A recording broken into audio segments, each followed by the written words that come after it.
드라마 선재 업고 튀어에서 소리의 첫 덕질 상대는 선재가 아닌 태성이었는데요. 1화 현주의 차를 타고 선재의 콘서트 장소로 향하는 장면에서 그의 이름을 들을 수 있었죠.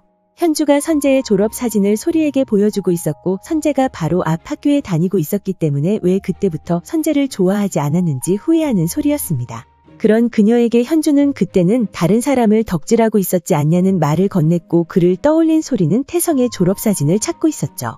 하지만 태성은 패싸움에 휘말려 퇴학 위기에서 자퇴를 하는 것으로 마무리되었다는 현주의 말을 들을 수 있었는데요. 그 이후 34살 태성의 이야기는 아무런 것도 밝혀지지 않은 상태입니다. 그렇게 소리가 선재를 살리기 위해 19살로 돌아가게 되고 선재의 대회를 막기 위해 분장을 한 이후 태성을 마주치는 장면을 확인할 수 있었는데요. 34살의 소리가 몸 안에 들어가 있었기 때문에 태성을 좋아하지 않고 있었고 그를 볼 때마다 누나의 마음으로 여러 가지 걱정들을 건넬 뿐이었죠. 하지만 태성은 그런 그녀의 모습에 마음이 향한 것으로 보였는데요. 계속해서 소리의 주위를 맴도는 모습을 보여주었습니다. 이후 태성은 귀찮게 하는 가연을 떼어내기 위해 소리에게 고백하는 모습을 볼 수 있었는데요. 그 시점에서 소리가 현재로 돌아가 버리게 되면서 19살의 소리가 다시 몸 안으로 돌아가게 되었죠. 그리고 그 시절 태성에게 마음을 고백하고 그를 좋아하고 있었던 소리는 그의 마음을 당연히 받아주었습니다. 이후 시간이 지나 34살의 소리가 다시 19살의 시절로 돌아오게 되었고 태성에게 했던 만행들을 기억해내고 고통스러워하고 있었는데요. 선재도 소리가 태성과 사귄다는 사실에 그녀를 밀어내는 모습을 보여주었죠. 하지만 돌아온 소리는 다시 선재에게로 직진했습니다. 그리고 태성은 19살의 소리에게는 매력을 느끼지 못하는 모습을 보여주었는데요. 하지만 34살의 소리가 돌아오자마자 다시 흥미가 생겼죠. 그렇게 돌아오자마자 자신을 밀어내는 소리의 주변을 계속해서 맴도는 태성의 모습이 나왔는데요.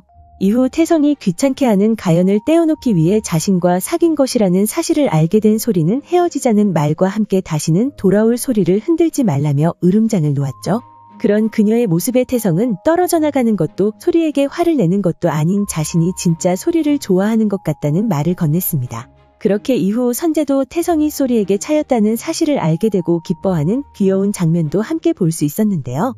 이후 선재가 소리에게 마음을 고백하는 장면에서 소리의 대답을 듣기 전에 태성에게서 전화가 걸려오는 장면을 확인할 수 있었죠.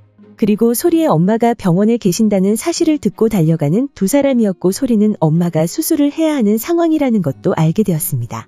이후 소리와 태성이 함께 있는 장면이 나왔고 태성에게 소리는 엄마가 병원에 있다는 사실을 알려주어 고맙다는 말을 건네고 있었는데요. 그리고 태성의 부러진 팔을 확인한 소리는 어쩌다 그랬냐 물으며 누구와 싸운 거 아니냐는 소리의 말에 아니라고 말하며 도대체 자신을 어떤 놈으로 생각하는 것이냐 발끈하는 태성이었죠. 이후 휠체어를 탄 환자를 바라본 소리는 태성에게 그의 마음에 어떤 상처가 있는지 맺혀 있는지 잘 모른다고 말하며 지금 이 시절을 무사히 잘 보냈으면 좋겠다 말했는데요. 자신이 첫사랑에게 말해줄 수 있는 건 이것뿐이라며 태성이 운명을 바꾸길 진심으로 기도하겠다는 말을 건넸고 태성은 왜 마지막인 것처럼 말하는지 생각하고 있었죠. 그렇게 6화 후반부 소리가 납치범에게 납치되고 7화 예고에서는 납치범에게서 안전하게 빠져나온 것으로 보이는 소리는 현재로 돌아와 두 발로 걷고 있었는데요.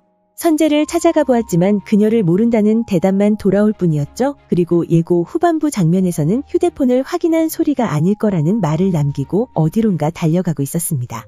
그리고 예고 마지막 장면에서는 선재를 만났던 다리에서 그에게 오지 말라는 말을 건네고 있었죠. 그렇게 그 장면을 보고 휴대폰을 본 소리가 선재에게 위험이 닥쳐왔다는 것을 알게 되고 다리에서 선재가 오지 않기만을 바라고 있었던 것이라 생각했었는데요. 어쩌면 두 장면이 다른 상황의 장면이 아닐까라는 생각이 들었습니다. 우선 선재에게 오지 말라고 말하는 소리의 장면은 선재에게 위기가 다가온 장면이라 생각되는데요. 휴대폰을 보고 아닐 거라 생각하는 소리가 나오는 장면은 어쩌면 자신이 미래를 바꾸면서 바뀐 또 다른 상황에 당황하는 것이 아닐까 생각되죠. 그리고 그 상황은 현 시점 자신의 남자친구가 선재가 아닌 태성이라는 상황이 아닐까 생각되는데요. 소리가 사고를 무사히 넘긴 이후 미래로 돌아왔기 때문에 그 몸에는 다시 19살의 소리가 돌아왔을 것이라 생각되죠. 그리고 그 시절 태성을 좋아했던 소리였기 때문에 태성의 마음을 다시 받아주게 되지 않았을까 생각되는데요. 그렇게 이후에도 계속해서 태성과의 만남을 이어가고 있지 않았을까 생각됩니다.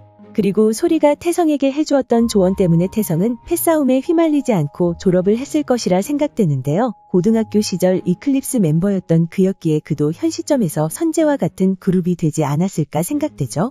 그렇게 소리가 선재의 콘서트장으로 향하게 되고 그곳에서 현 시점의 남자친구인 태성을 처음 마주하는 장면이 나오지 않을까 생각되는데요. 이후 소리가 20살로 돌아가게 되면서 태성과의 관계를 정리하는 장면도 함께 나오지 않을까 생각됩니다.